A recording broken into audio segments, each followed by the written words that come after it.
బెండకాయని ఎప్పుడూ చేసేలా కాకుండా కొంచెం కొత్తగా టేస్టీగా ట్రై చేయాలి అనుకున్న వాళ్ళు బెండకాయతో ఇలా మసాలా కర్రీని ట్రై చేయండి. చాలా టేస్టీగా ఉంటుంది. బెండకాయల్ని తీసుకొని వాటి చివర ఎడ్జెస్ని కట్ చేసుకున్న తర్వాత నేను వీడియోలో చూపిస్తున్నట్టు పొడుగ్గా కట్ చేసి పక్కన పెట్టుకోవాలి.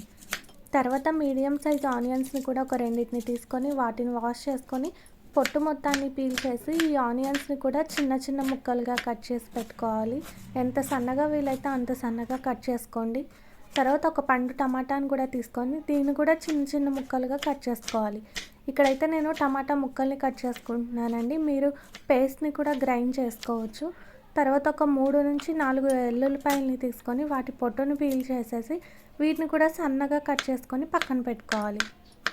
ఇప్పుడు ఈ కర్రీ కోసం మసాలాని ప్రిపేర్ చేసుకోవాలి. దానికోసం ఒక గిన్నెని తీసుకొని అందులో ఒక స్పూన్ కారం, పసుపు, ధనియాల పొడి, జీలకర్ర పొడి, సాల్ట్ వేసుకొని మొత్తాన్ని వాటర్ వేసుకొని మిక్స్ చేసుకొని పక్కన పెట్టుకోవాలి. ఇప్పుడు కర్రీని ప్రిపేర్ చేసుకోవడం కోసం స్టవ్ మీద కళాయిని పెట్టి ఇందులోకి ఆయిల్ని వేసుకోవాలి. ఆయిల్ అనేది ఎక్కువే పడుతుందండి. నేనైతే ఒక 3 స్పూన్స్ వరకు వేసాను.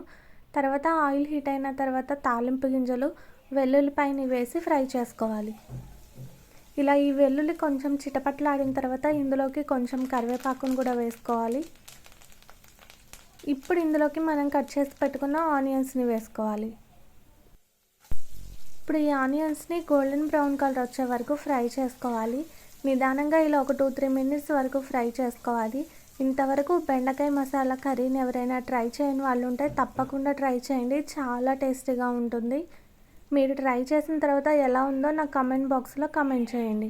ఈ ఆనియన్స్ కొంచెం కలర్ చేంజ్ అయిన తర్వాత మనం కలిపి పెట్టుకున్న మసాలా మొత్తాన్ని వేసుకొని అందులోకి కొంచెం వాటర్ని కూడా వేసుకొని మొత్తాన్ని ఆ కర్రీలోకి వేసుకోవాలి. ఇప్పుడు ఇదంతా రోలింగ్ బాయిల్ వచ్చి కొంచెం ఆయిల్ తేలే వరకు ఉడికించుకోవాలి. ఇలా కొంచెం ఉడికిన తర్వాత ఇప్పుడు మనం కట్ చేసి పెట్టుకున్న టమాటాని వేసుకోవాలి. ఈ టమాటాని పేస్ట్లా కూడా చేసి వేసుకున్న టేస్ట్ చాలా బాగుంటుంది. మూతను పెట్టేసి ఈ టమాటాని పూర్తిగా మగ్గనివ్వాలి. ఇలా లో ఫ్లేమ్లో ఒక 2 మినిట్స్ మగ్గిన తర్వాత మూతను తీసి మొత్తాన్ని ఒకసారి బాగా మిక్స్ చేసుకోవాలి. మనకి ఆనియన్ అనేది కొంచెం సాఫ్ట్ అయితే సరిపోతుంది. ఇప్పుడు మనం పొడుగ్గా కట్ చేసుకున్న ఘాట్లు పెట్టుకున్న బెండకాయ ముక్కలన్నిటినీ వేసి మొత్తాన్ని కలుపుకోవాలి. ఇదంతా కలుపుకున్న తర్వాత అవసరమైతే కొంచెం వాటర్ని యాడ్ చేసుకోవచ్చు. లేదు అనుకుంటే మూతను పెట్టేసి లో ఫ్లేమ్లో ఒక 2 to 3 మినిట్స్ వరకు ఉడికించుకుంటే సరిపోతుంది. నేను మళ్ళీ సపరేట్గా సాల్ట్ ఏం యాడ్ చేయట్లేదండి. మనం ముందు డైరెక్ట్గా మసాలా సాల్ట్ వేసుకున్నాం కాబట్టి అదే సరిపోతుంది. కొంచెం సేపటి తర్వాత చూసారు కదా, బెండకాయ ముక్కలు అనేవి కొంచెం కలర్ చేంజ్ అవ్వడం స్టార్ట్ అయ్యాయి. ఈ వాటర్ పోయి ఆయిల్ తేలే వరకు ఇంకొక 2 నిమిషాల వరకు ఉడికించుకుంటే సరిపోతుంది. ఇలా ఒక 2 మినిట్స్ తర్వాత మూతను తీసి చూద్దాం. మనకి కర్రీ అనేది చక్కగా ఉడికిపోయింది కదా. ఇప్పుడు మనం దీన్ని స్టవ్ ఆఫ్ చేసుకొని బౌల్లోకి తీసుకొని వేడివేడిగా రైస్లోకి సర్వ్ చేసుకుంటే బెండకాయ మసాలా కర్రీ అనేది రెడీ అయిపోతుంది. వీడియో నచ్చితే వెంటనే లైక్ చేయండి. నా ఛానల్ని సబ్స్క్రైబ్ చేసుకోండి.